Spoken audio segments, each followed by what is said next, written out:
capítulo 14, versículos 2 e 3. João, capítulo 14, versículos 2 e 3. Já está aqui na parede, esses dois versículos. João 14, 2 e 3. Jesus disse: na casa de meu pai há muitas moradas. Se assim não fora, eu vou-lo teria dito, pois vou preparar-vos lugar. E quando eu for e vos preparar lugar, voltarei e vos receberei para mim mesmo, para que onde eu estou, estejais vós também. Vocês podem repetir todos juntos assim, com ordem?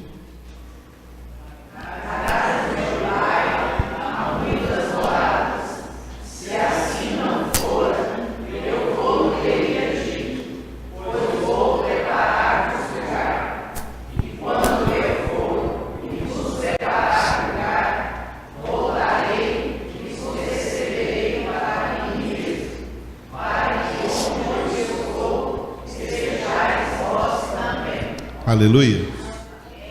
Muito bem, nós estamos meditando no principal texto. A gente pode considerar esse o principal texto de toda a Escritura Sagrada, essa conversa particular que Jesus teve com os seus apóstolos, do capítulo 13 até o capítulo 17 de João.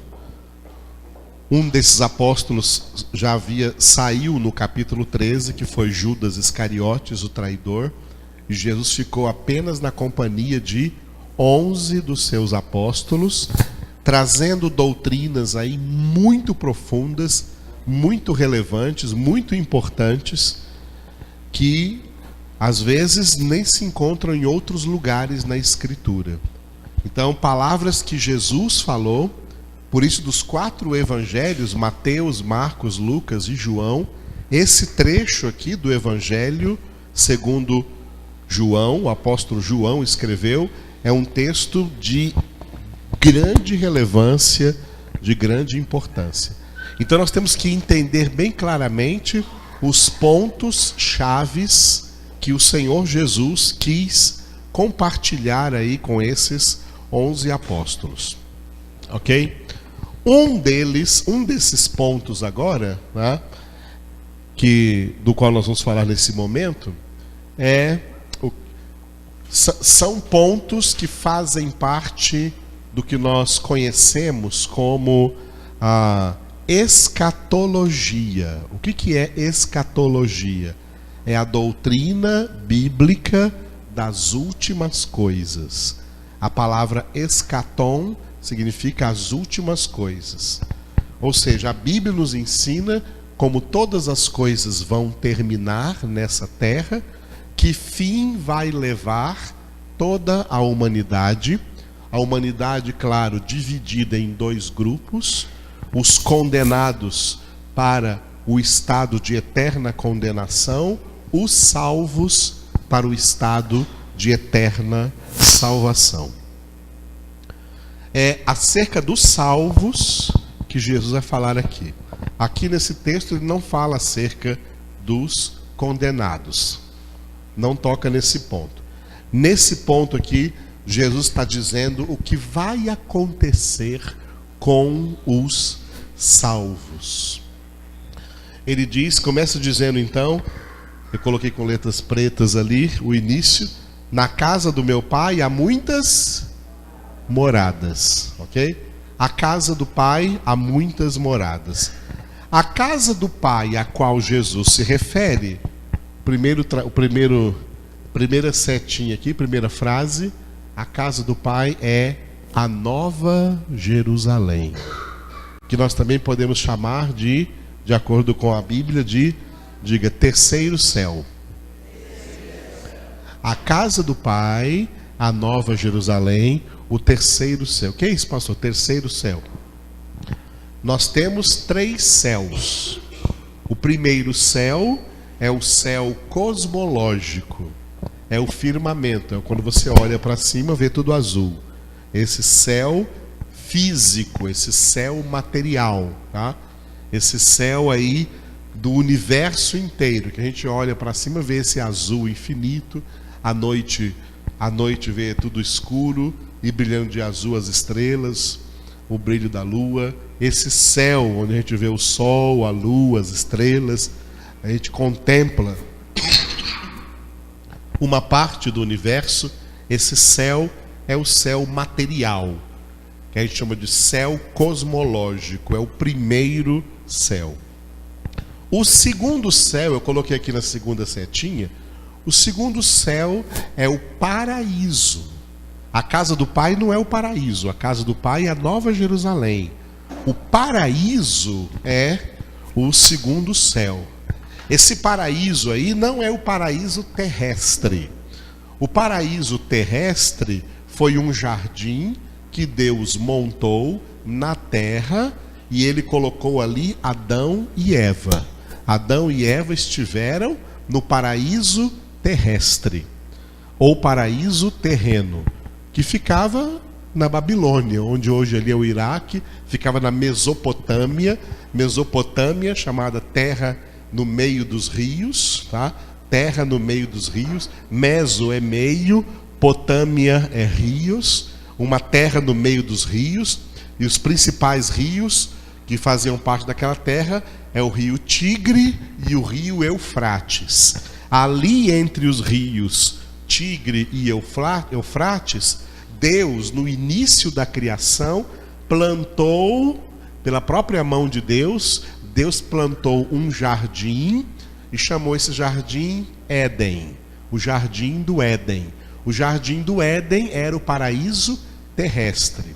A palavra Éden em hebraico significa delícia, tá? Ou delícias, um jardim de delícias, e colocou ali o homem e a mulher, Adão e Eva. Esse é o paraíso terrestre. O segundo céu não é o paraíso terrestre, não é o Éden. O segundo céu é o paraíso celestial. O paraíso, que é o segundo céu, ele é um lugar aonde as almas dos salvos que morreram perseverando na fé em Cristo Jesus, esses salvos que morreram perseverando na fé, Jesus condicionou a salvação à perseverança, quando ele disse, né? Aquele que perseverar até o fim, esse será salvo, tá? Até o fim do quê? Até o fim da sua vida, tá? Até o fim da sua vida ou até o fim dos tempos, quando Jesus virá. O que vier primeiro. Para a maioria vem primeiro o fim da sua vida. Aquele que até o fim da sua vida perseverar na palavra de Deus, perseverar na oração, perseverar na sua santificação, na sua transformação de vida, na sua fidelidade a Deus, esse será salvo. Então essa pessoa que morre perseverando, ela morre no estado de salvação. O corpo dela vai ser sepultado, mas a alma não é sepultada com o corpo. A alma continua vivendo. E para onde vai a alma? A alma vai para o segundo céu, o paraíso, esperar a ressurreição. Só depois da ressurreição é que ela vai para o terceiro céu, é que ela vai para a casa do Pai. Por isso que ninguém subiu ainda ao terceiro céu, a não ser Jesus. Tá? Humanamente, o único homem no céu, o único homem na Nova Jerusalém, o único homem no terceiro céu, é o próprio Jesus. Só Jesus subiu. É o que a gente vai ler agora em João 3,13. João, capítulo 3, versículo 13. Abram aí.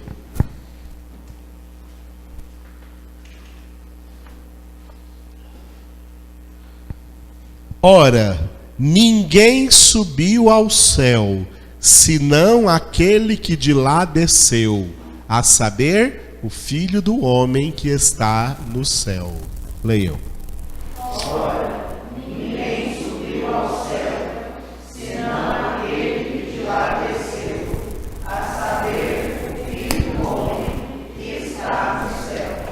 Está bem clara essa palavra? Ninguém subiu ao céu, a não ser aquele que desceu do céu, o Filho do homem que está no céu. Você vai ouvir por aí, eu tenho que dizer isso para você. Você vai ouvir por aí porque o catolicismo romano espalhou isso por aí, de que Maria, a mãe de Jesus, foi elevada ao céu e foi coroada lá no céu como rainha do céu. Irmãos, isso é mentira. Quem acredita nisso está acreditando numa mentira. A verdade está aqui, ó. João, o apóstolo João. E quem é o apóstolo João? O apóstolo João é aquele que, quando Jesus estava sendo crucificado, confiou a ele a sua mãe. Homem, eis aí a tua mãe. E daquele momento, João levou Maria para a casa dele. Quando João escreveu esse evangelho aqui, tá? Era a data da escrita desse evangelho é entre o ano 65 e o ano 70 do primeiro século. Maria havia falecido há muito tempo. Se uma coisa tão importante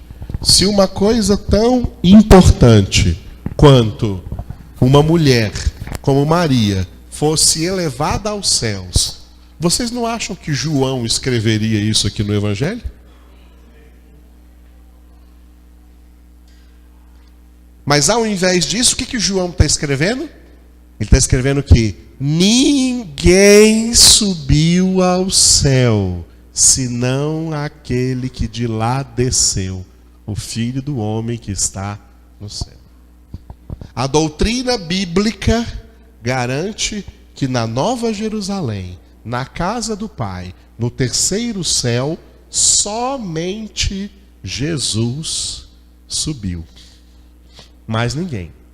As outras pessoas que estão salvas, como Maria também está salva.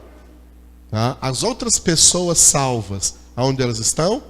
Elas estão no paraíso, no segundo céu, aguardando a ressurreição, que vai acontecer por ocasião da segunda vinda de Jesus. E é por isso que Jesus disse, olha o texto que Jesus disse, ó. Se assim não fora, né? Na casa do meu pai há muitas moradas. Se assim não fora, eu vou-lo teria dito. Pois vou preparar-vos lugar, e quando eu for e vos preparar lugar, agora olha o resto aqui, ó.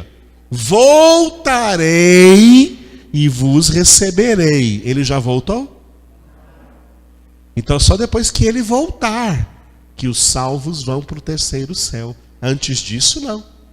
Então eu voltarei e vos receberei para mim mesmo, para que onde eu estou, estejais vós também.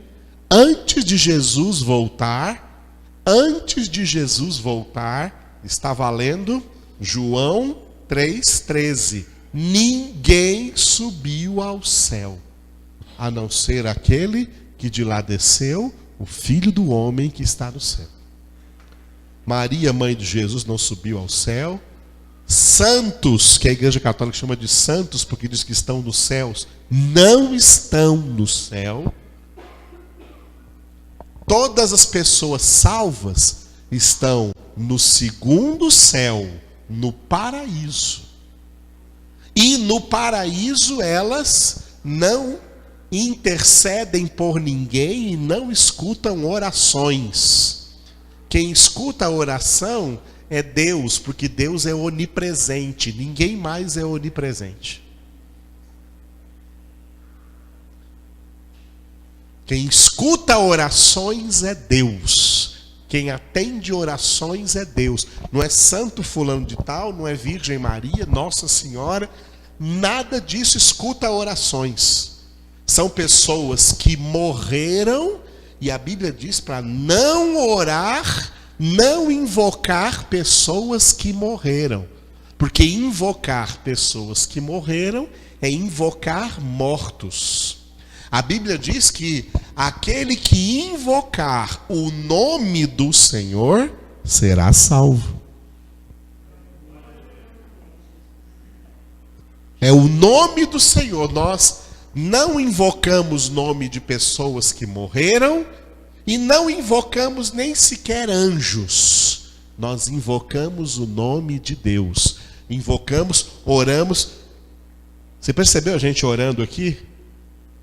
Perceberam que eu estava orando aqui com vocês? Orando ao Pai, orando a Jesus, orando ao Espírito Santo. Eu invoquei mais alguma outra pessoa, diferente dessas três? É assim que a Bíblia nos ensina. Nós invocamos a Deus como nosso Pai, invocamos a Jesus como nosso Salvador e Senhor, invocamos o Espírito Santo como aquele que nos santifica, que habita em nós, que nos guia a toda a verdade.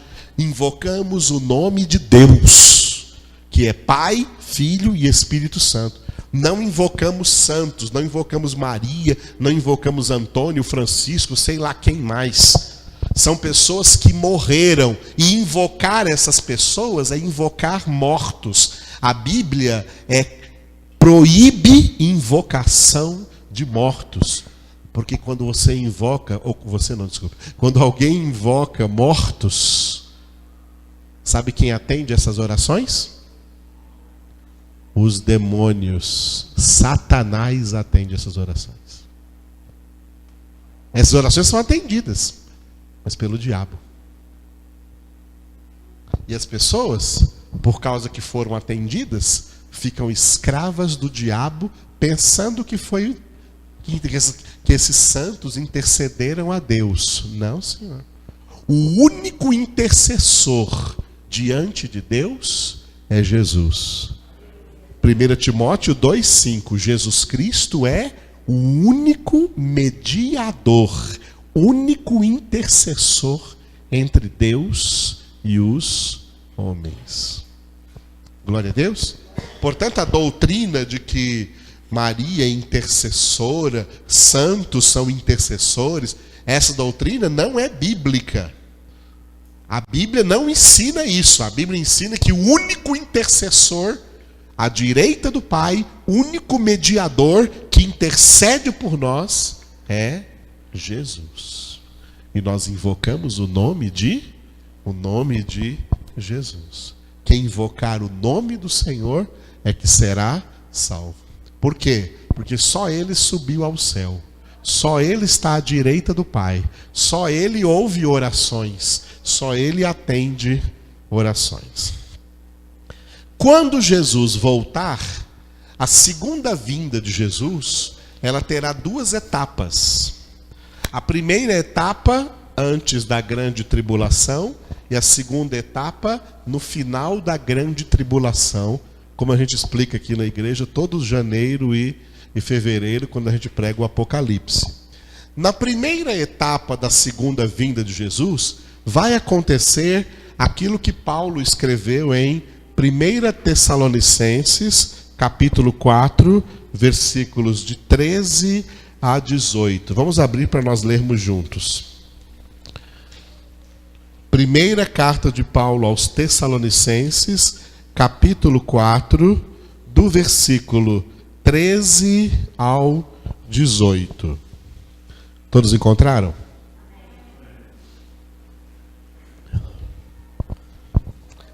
Vamos ler juntos. Não queremos, porém, irmãos, que sejais ignorantes com respeito aos que dormem, para não vos entristecerdes como os demais que não têm esperança. Pois se cremos que Jesus morreu e ressuscitou, assim também Deus, mediante Jesus, trará em sua companhia os que dormem. Ora, ainda vos declaramos por palavra do Senhor isto: nós, os vivos, os que ficarmos até a vinda do Senhor, de modo algum precederemos os que dormem. Porquanto o Senhor mesmo, dada a sua palavra de ordem, ouvida a voz do arcanjo e ressoada a trombeta de Deus, descerá dos céus, e os mortos em Cristo ressuscitarão primeiro. Depois nós, os vivos, os que ficarmos, seremos arrebatados juntamente com eles entre nuvens para o encontro do Senhor nos ares, e assim estaremos para sempre com o Senhor. Consolai-vos, pois, uns aos outros com estas palavras. Aleluia. Bem claro o que Paulo explicou aqui sobre a inspiração do Espírito de Deus. Essa primeira etapa da segunda vinda de Jesus é nos ares, é sobre nuvens. Jesus vai fazer uma reunião nos ares, flutuando aí acima das nuvens. Acima das nuvens significa acima da atmosfera da terra, acima da atmosfera terrestre, para que as pessoas que estão na terra não vejam. As pessoas na terra não verão isso. A primeira coisa que Jesus vai fazer aí sobre nuvens é ressuscitar todas as pessoas que estiverem suas almas lá no paraíso. O corpo dessas pessoas será devolvido. Não importa se foi consumido na terra, na água, no fogo, o corpo será devolvido, o corpo será glorificado, o corpo vai se unir novamente à alma. A alma estava no paraíso, ela vai se unir novamente ao corpo ressuscitado e vai estar lá de pé junto com Jesus sobre as nuvens. Depois Jesus vai arrebatar da terra os fiéis que estiverem na terra, os crentes fiéis que estiverem na terra nessa ocasião serão arrebatados. Eles não passarão pela morte, como Enoque e Elias no Antigo Testamento não passaram pela morte. Esses fiéis que estiverem na terra não passarão pela morte física. Eles serão arrebatados e se encontrarão com o Senhor nos ares, tá? Essa reunião sobre nuvens, a qual Paulo se refere agora na segunda carta. Vamos ver? Segunda carta aos Tessalonicenses, é a próxima aí, só virar uma página. Segunda carta de Paulo aos Tessalonicenses, capítulo 2, versículos 1 e 2. Onde ele diz assim, ó, vamos ler juntos?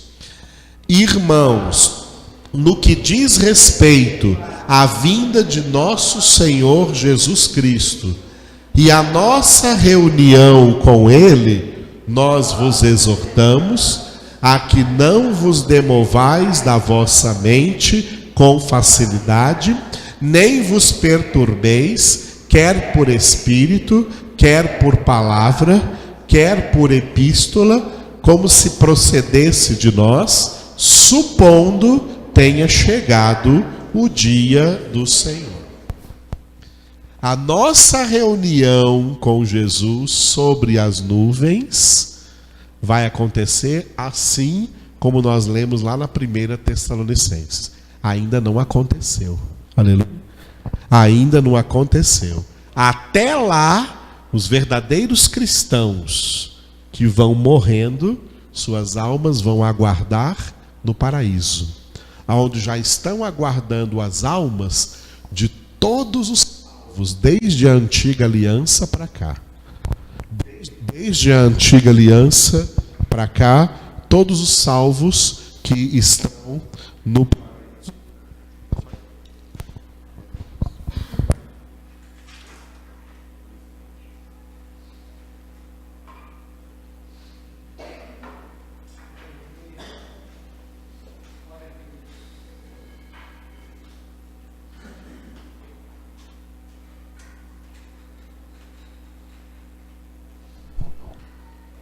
Aleluia. Muito bem.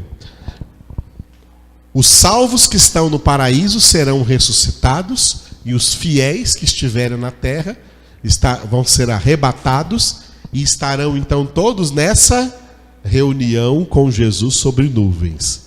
Daí das nuvens é que Jesus vai levar, cumprindo o que ele falou aqui em João 14, lá para o terceiro céu, e aí que todos vão entrar lá no terceiro céu, que todos vão entrar na nova Jerusalém.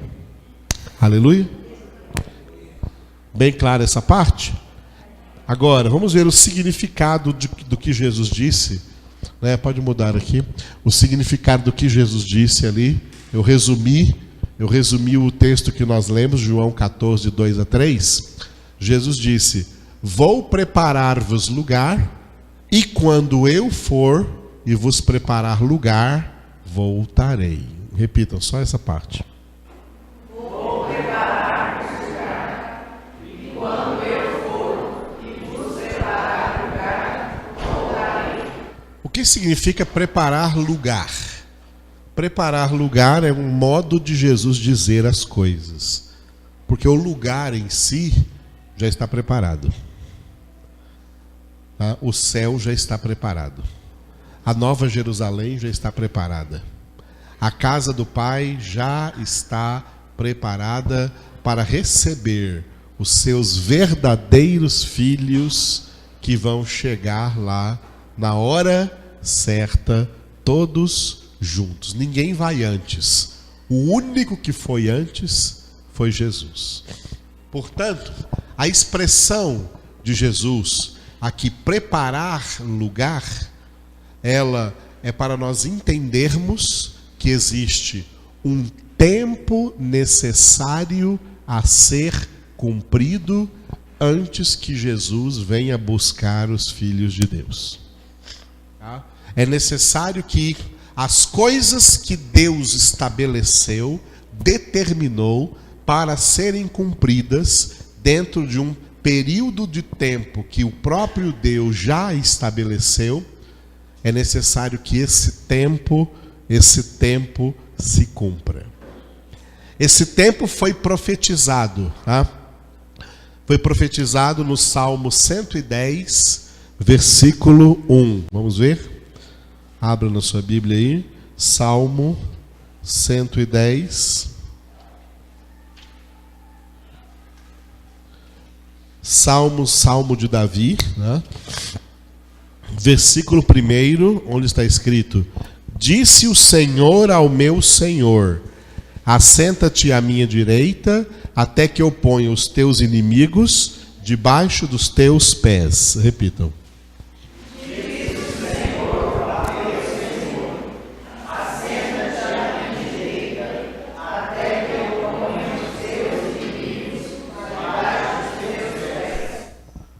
O primeiro Senhor aí é o Pai, e o segundo Senhor aí é Jesus. O Pai disse para Jesus quando?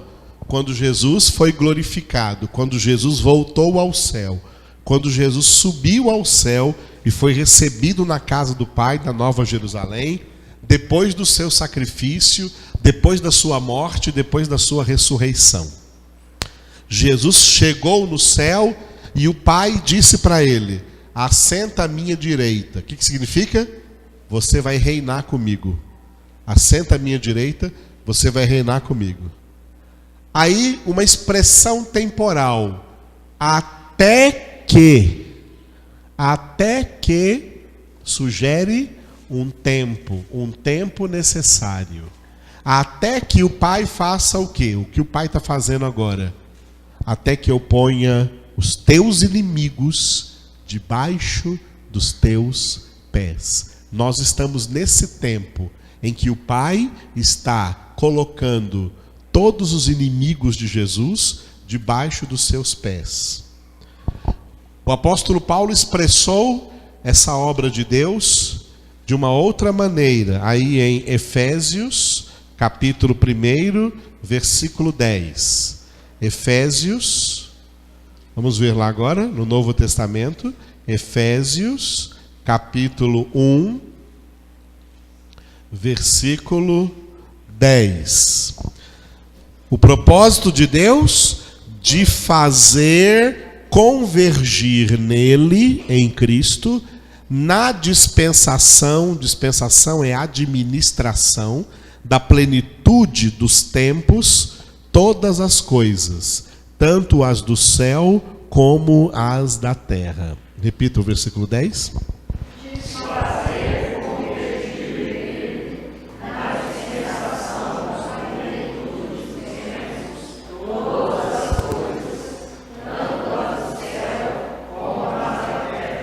O propósito de Deus é fazer com que todas as coisas sejam convergidas, sejam atraídas para debaixo da autoridade do seu Filho Jesus Cristo. É a mesma coisa que Davi disse no Salmo 110. Deus está colocando o mundo inteiro debaixo dos pés de Jesus. O Pai está colocando o mundo inteiro debaixo dos pés de Jesus. Jesus é suprema autoridade no mundo inteiro. Não há no mundo inteiro nenhuma autoridade maior do que Jesus. Jesus Cristo é a suprema autoridade do universo. O Pai está colocando Jesus nessa posição. E o que o Pai está fazendo? Fazendo com que essa palavra, esse evangelho, seja pregado aí nesse tempo, para que esses homens, quer crentes, quer descrentes, entendam que todos estão debaixo de Jesus. Verdadeiros crentes estão debaixo de Jesus para receberem dele salvação, e descrentes, infiéis, pecadores, malfeitores, também estão debaixo da autoridade de Jesus para receber dele justa condenação. É isso que Deus está fazendo enquanto o tempo passa, tá?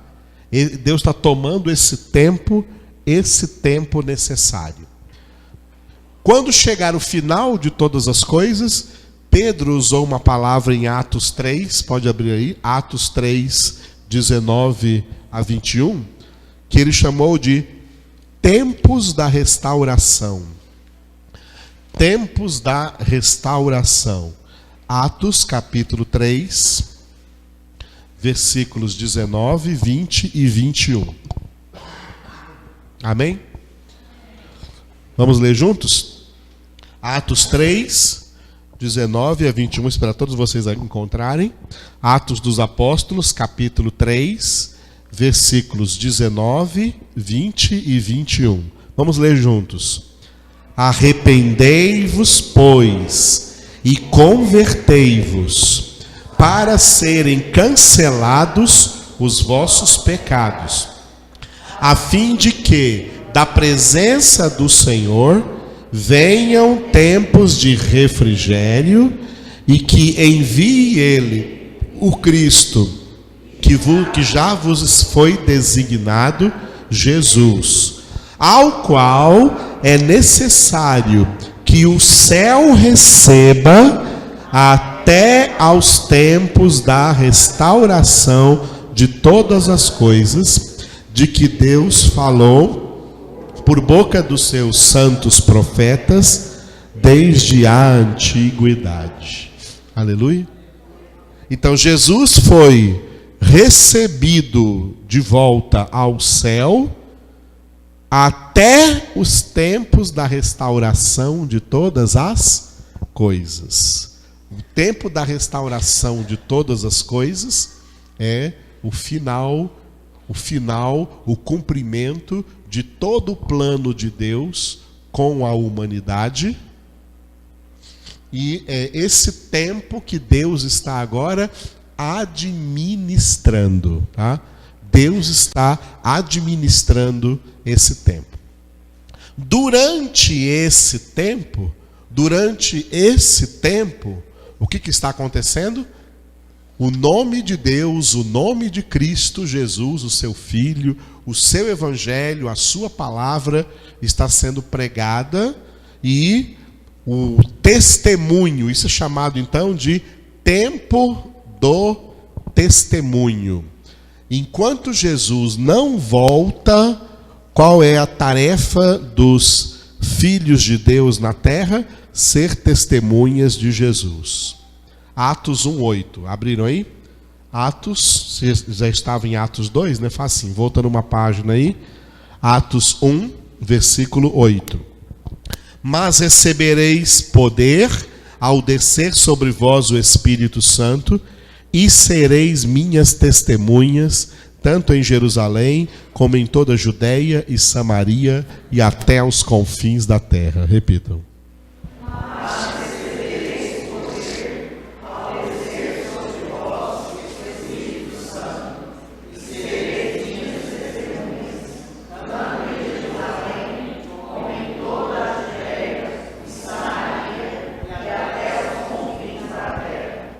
Até em Anápolis. Enquanto Jesus não volta, enquanto Ele não vem para nos buscar, o que estamos fazendo na terra? Sendo suas testemunhas. Somos testemunhas de Jesus. Tá? Jesus está aqui no módulo invisível. Nós somos as testemunhas visíveis de Jesus. Tá? Diante de todas as pessoas que não creem nele, nós somos testemunhas vivas de Cristo Jesus. O que fazem as testemunhas? Elas vivem e pregam o Evangelho de Jesus. O que é ser testemunha de Jesus? É viver e pregar o Evangelho de Jesus. Como ele disse em Mateus 24:14. Mateus 24:14. E será pregado este evangelho do reino por todo o mundo, para testemunho a todas as nações. Então virá o fim. Repitam.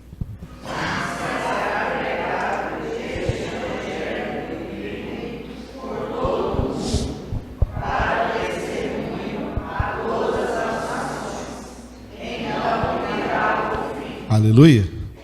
Note, o evangelho não vai ser pregado para converter todas as nações, não. Ele vai ser pregado para testemunho, porque esse tempo antes da vinda de Jesus é um tempo de testemunho. É um tempo de testemunharmos a todos os homens pregando o evangelho de Cristo Jesus. Tanto através do que falamos, como através do que vivemos, do nosso comportamento, da maneira como vivemos então neste mundo. E a última razão aqui pela qual esse tempo é necessário.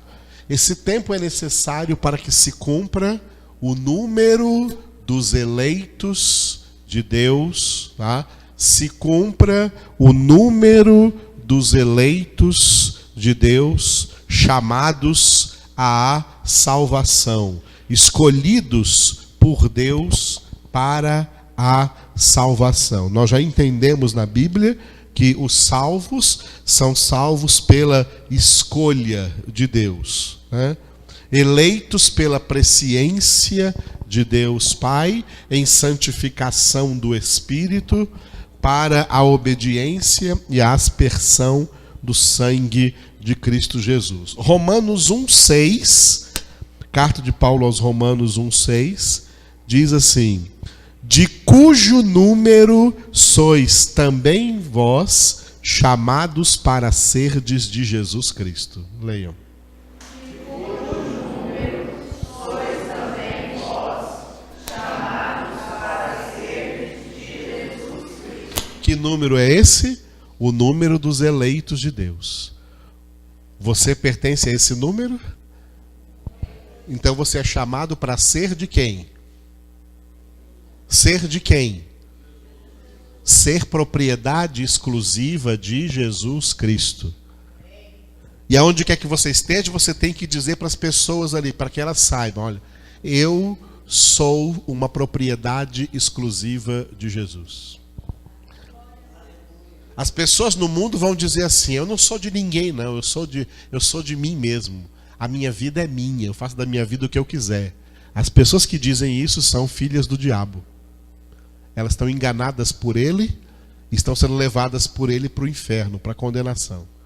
As pessoas que vão ser salvas, elas dizem: eu não sou o dono da minha vida, o dono da minha vida é Jesus. Eu sou propriedade exclusiva de Jesus, eu pertenço a Jesus, eu fui chamado para ser de Cristo Jesus, eu sou deste número, o número daqueles que Deus escolheu para serem propriedades exclusivas de Cristo Jesus.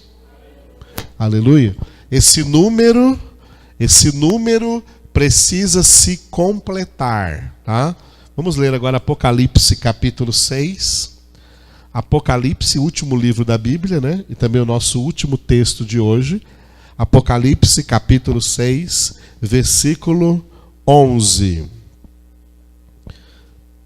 Então, a cada um deles foi dada uma vestidura branca, e lhes disseram que repousassem ainda por pouco tempo, até que também se completasse o número dos seus conservos e seus irmãos que iam ser mortos, como igualmente eles foram. Leiam.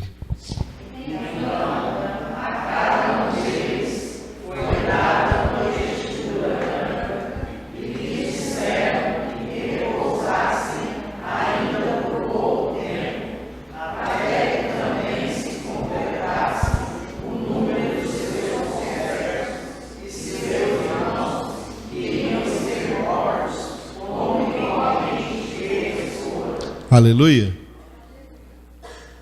Aqui na grande tribulação, quando começar a chegar diretamente no céu, durante a grande tribulação, vai ser diferente do que nós estamos vivendo hoje. Hoje, quem morre em estado de salvação, a alma vai para o paraíso. Mas depois que Jesus estiver vindo sobre as nuvens e recolhido todos do paraíso e arrebatado os santos da terra, os que forem se convertendo e sendo testemunhas de Cristo dentro da grande tribulação, vão morrer por Cristo, porque haverá uma grande perseguição dentro da grande tribulação, e ao morrerem não vão mais para o paraíso, vão diretamente para a Nova Jerusalém, para a casa do Pai, de corpo e alma. Aleluia. São arrebatados diretamente para Deus os eleitos, convertidos na grande tribulação e que morrerem naquela época. Aqui mostra alguns que já haviam morrido na profecia de João, e Deus manda vestir a eles de vestiduras brancas e diz para eles repousarem, porque ainda tem que se completar o número dos seus conservos, daqueles que são servos de Deus como eles foram e vão morrer também aí na grande tribulação como eles morreram. Aleluia. O número dos eleitos de Deus tem que se completar. Por quê? Como é que começa a Bíblia lá no livro de Gênesis? No princípio criou Deus os céus e a terra. Antes desse princípio, preste muita atenção no que eu vou dizer agora. Antes desse princípio, Deus já sabia quem seriam todas as pessoas que ele ia chamar à existência e viver na terra todos os milênios que existirem na terra. Aleluia. Você nasceu porque Deus já sabia o momento exato em que você ia ser concebido, de que semente você viria, de que pai genitor viria essa semente e de que mãe genitora ia receber essa semente. Deus já conheceu antes do princípio, tá? Antes do princípio da fundação do mundo, Deus já conheceu a concepção de cada um de nós, a geração de cada um de nós, o nascimento de cada um de nós e a vida de cada um de nós nessa terra até a morte. Você e eu conhecemos a nossa vida até agora, não é isso? Até agora? Amanhã conhecemos? Não, até agora conhecemos. Mas Deus já conhece todo o resto. Deus já conhece todo o resto. Deus já viu todo o resto. E isso para toda a humanidade. E dentre todo esse número de seres humanos está o número dos seus eleitos. Conforme Jesus disse em Mateus 22:14. Muitos são chamados, mas poucos escolhidos. Porque esses escolhidos são os que vão se santificar de acordo com a palavra de Deus. O Senhor conhece a eles e o Senhor vai completar o número. Se Deus desse um fim na humanidade agora, Ele daria um fim e ficaria faltando pessoas que ainda estão aí para nascer, que ainda estão para vir ao mundo e que também serão pessoas de Deus. Deus não vai fazer isso. Ele vai esperar o tempo necessário até que se cumpra um número. E esse número vai até o final da grande tribulação, e depois do final da grande tribulação, mais 1000 anos. O milênio, que é o reinado de Cristo na terra, sobre o qual a gente explica para vocês aqui todo o início de ano. Esse é o tempo, desde o princípio da Bíblia até o fim do milênio. É o tempo, esse tempo todo, é o tempo em que Deus determinou que venham à existência todos os seres humanos que Ele determinou que venham à existência, e dentre esses seres humanos, aqueles que Ele elegeu e já escreveu os seus nomes no livro da vida do Cordeiro, antes da fundação do mundo. Deus está completando o número desses eleitos. Então, quando Jesus diz, eu vou preparar lugar, o lugar já está preparado. Ele está dizendo, tem um tempo necessário aí a ser decorrido, para que todas essas coisas se cumpram, porque Deus está cumprindo toda a sua palavra. Qual deve ser a nossa postura diante disso? Agora que vem, qual deve ser a nossa postura diante de tudo isso que eu falei agora? Santificar a nossa vida. Você não é ignorante, como a maioria da humanidade é. Você agora é uma pessoa que está conhecendo a palavra de Deus, que está recebendo a sabedoria de Deus, e que, portanto, não pode mais agir, não pode mais viver como o resto da humanidade está vivendo e se encaminhando para o inferno. Você tem que ser santo, você tem que se santificar. Santificar aqui a sua mente, através da meditação da palavra de Deus, santificar suas atitudes, praticando essa palavra na sua vida,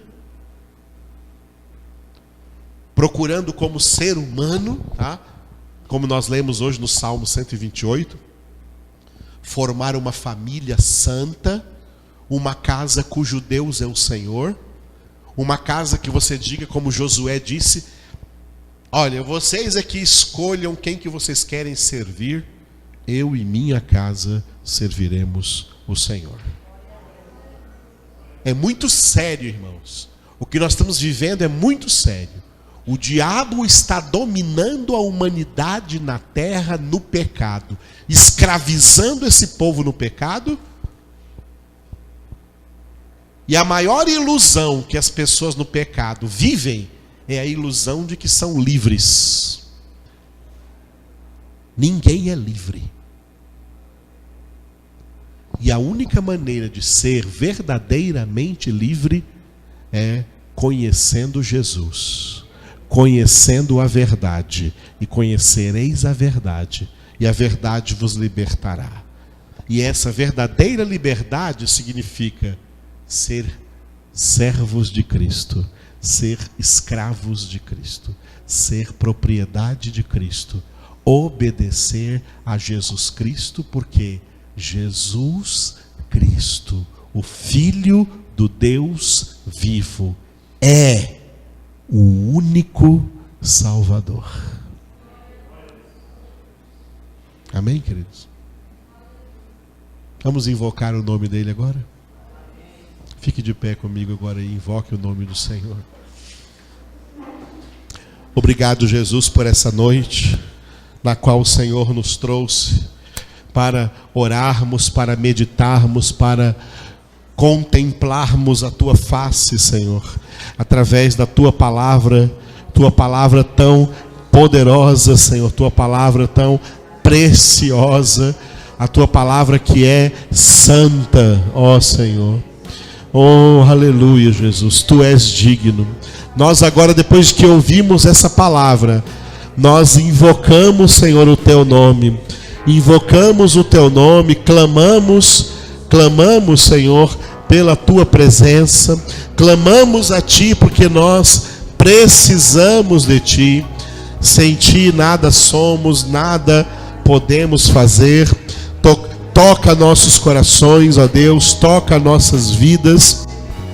Que todos nós que ouvimos essa palavra aqui nesse lugar, aqueles que vão ouvir essa palavra na internet depois, quando essa palavra for aí ao ar, que todas essas pessoas, ó Deus, sejam convergidas a Cristo, ó Pai, sejam atraídas por Ti à verdadeira conversão a Jesus Cristo, sejam genuínos cristãos, imitadores de Cristo, seguidores de Cristo, discípulos de Cristo, pessoas lavadas e remidas pelo sangue do Cordeiro imolado, Cristo Jesus nosso Senhor, que perdoa nossos pecados, que leva nossas iniquidades, que nos batiza com o Espírito Santo, que nos enche de graça e de verdade, a fim de que vivamos a Tua palavra e não sejamos mais ignorantes, acreditando em mentiras, acreditando em doutrinas mentirosas, em heresias, mas acreditando na verdade, na palavra, na doutrina do Senhor, que o Teu Espírito Santo escreve em nosso coração. Por isso, ó Deus, Te adoramos, glorificamos e engrandecemos o Teu nome, Senhor, pela Tua graça, pela Tua presença, pelo Teu amor. Aleluia. Diga bem forte: Senhor Jesus, eis-me aqui. Eu quero estar preparado durante toda a minha vida, até a morte. Eu quero estar perseverando na Tua graça, na Tua palavra, para que quando o Senhor voltar, me encontre revestido e não despido, me encontre de pé e não caído, para que eu possa estar contigo, onde Tu estás, na casa do Pai. Diga amém.